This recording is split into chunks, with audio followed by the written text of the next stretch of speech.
There's no doubt Yes are a bit of a Marmite band, but what is it about them specifically that evokes so much ire amongst music fans? Let's get into it, shall we?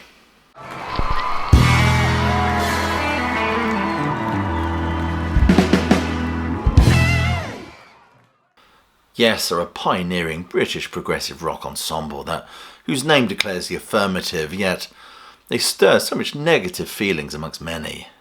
This band stirs the passions of its fans like no other.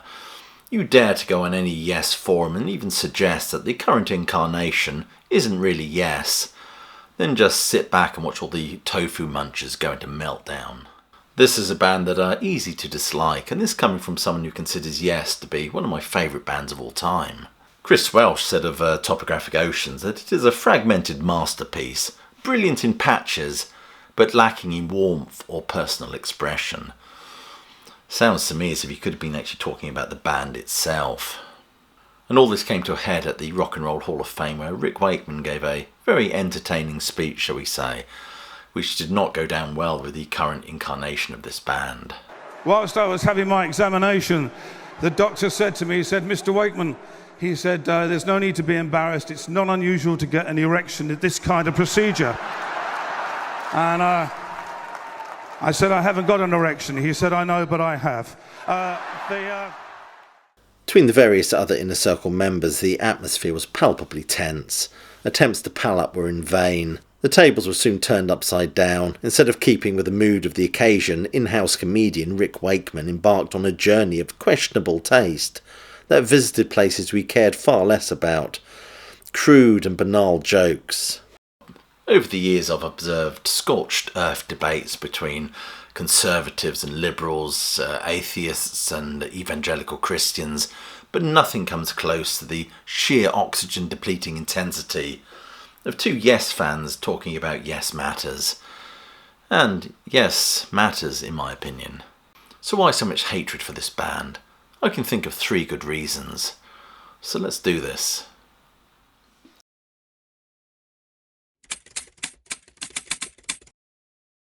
This band's discography is often symptomatic of the fractious, or should I say fragile, see what I did there, relations between the principal members of this band. And part of the reason for this volatility is the sheer range and breadth of this band's discography, which is inconsistent to say the least. This band's material ranges from high-gloss 80s pop prog to the prog obfuscation of Topographic Oceans. Apart from that classic run of albums in the 70s, and then after the classic period of Yes, never mind Oceans, it kind of all goes to sea in many respects. We get the more direct drama, of course, before there is a parting of the waves that sees the Yes ship sail in a completely different direction from the course it navigated in the 1970s. Gosh, all these nautical metaphors is enough already. And the high-gloss Trevor Horn-produced Rabin era won this band a whole new legion of fans, all blonde highlighted and chinos, but it did alienate the hardcore fans. There was this incessant flip-flopping with this band between different lineups and different albums, of course. We had the Anderson, Bruford, Wakeman and Howe incarnation that existed parallel to another incarnation of Yes led by Chris Squire, if that wasn't confusing enough. Before the Great Union, that breaking of bread amongst the current and past Yes personnel, that was disliked by not only the fans but by the band themselves. Rick Wakeman famously calls this album Onion because he can't listen to it without it bringing him to tears. Well, I didn't think, along with my friend Rick Wakeman, I didn't think much of Union by Yes, because it was kind of hijacked and made under false pretenses. Okay. There was a human being in there somewhere, but mostly it was so computerized to death. It was like processed cheese that was more processed than the cheese could stand. Right. So the album was processed to within an inch of its life. Since then, it's certainly been inconsistent, fluctuating between dire albums like Open Your Eyes and the rather excellent The Ladder. Then we get the Steve Howe-fronted Yes that are out there with no founding members, which at one time were playing parallel to ARW, that band fronted by John Anderson and included Rick Wakeman and Trevor Rabin, who existed no doubt just to have Steve Howe chewing his own beard off. But it's no wonder that amongst the fans there is so much frustration with a catalogue that's patchier than Bob Geldof's corduroys.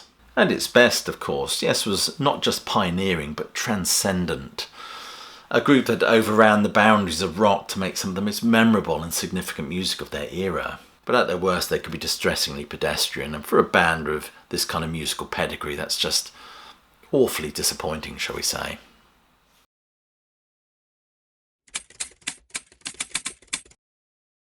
They used to say that Yes was Chris Squire and whoever else turned up. But since the big fella's passing, there's been this seismic rupture between the Steve Howe-fronted incarnation of this band and whatever John Anderson chooses to do. This current incarnation of Yes is constantly searching for validation amongst prog fans, all while the Pied Pipe of Accrington just leads the Yes faithful along with him. Yes currently look to slip into the band's sound in spirit, if not in personnel. We've been very sincere with wanting to write and release new music that is very much true, Yes, and respectfully in line with all that is most revered in Yes music. But even with numerous Anderson clones that they've had over the years, there must be a conveyor belt somewhere turning out these prog castratos in anticipation of the next Yes opus. An opus that never seems to come, by the way. Apart from the Rabian era, which was a bold shift in direction, this band has proven to be nothing more than a kind of a facsimile of their best work in the 1970s, with all this prog bickering between the principal players. I've nothing against lineup changes. I'm a big fan of Jethro Tull, a band that have had more members than Bonnie Blue at a Freshers' Fair. But at least with Tull, all this gravitates around the songwriting and showmanship of one Ian Anderson. With Yes, there have been so many incarnations, like a kind of prog Matryoshka doll in many respects, but it all leads to inconsistency, a lack of identity. The only signifying marker being that Yes logo and those dreamy Roger Dean landscapes. I don't know about you, but as a Yes fan, I'm just really fatigued with the whole affair. Chris Welsh in his book talks about the conflict in the band. Conflict that Steve Howe insists is exaggerated. I don't particularly agree with Chris on this one. Now, there was the main tensions were really between Chris and Bill.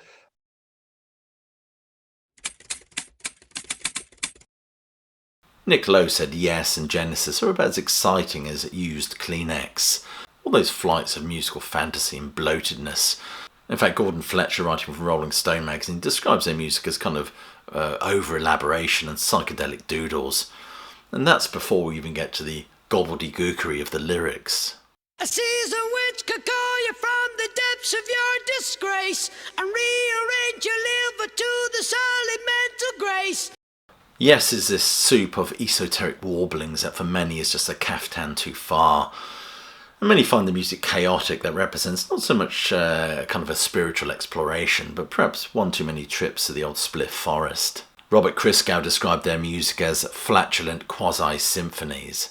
And by the late 70s, when you had youth unemployment and the winter of discontent, 30-something millionaires in capes playing variations of Stravinsky just didn't cut through anymore, especially with the disenfranchised youth pogoing through the inner city areas, claiming that there's no future. So there you are, that's 3 good reasons why a lot of people don't like this band, a band that has often occupied these arcane Narnia-like fantasy-scapes of musical self-indulgence. And this constant personnel changes, this drifting, is probably why there's been so many variations in the band's sound output, which, as I've already said, leads to this overall artistic inconsistency. So what do you think? Do you think I've hit the prog nail right on the head?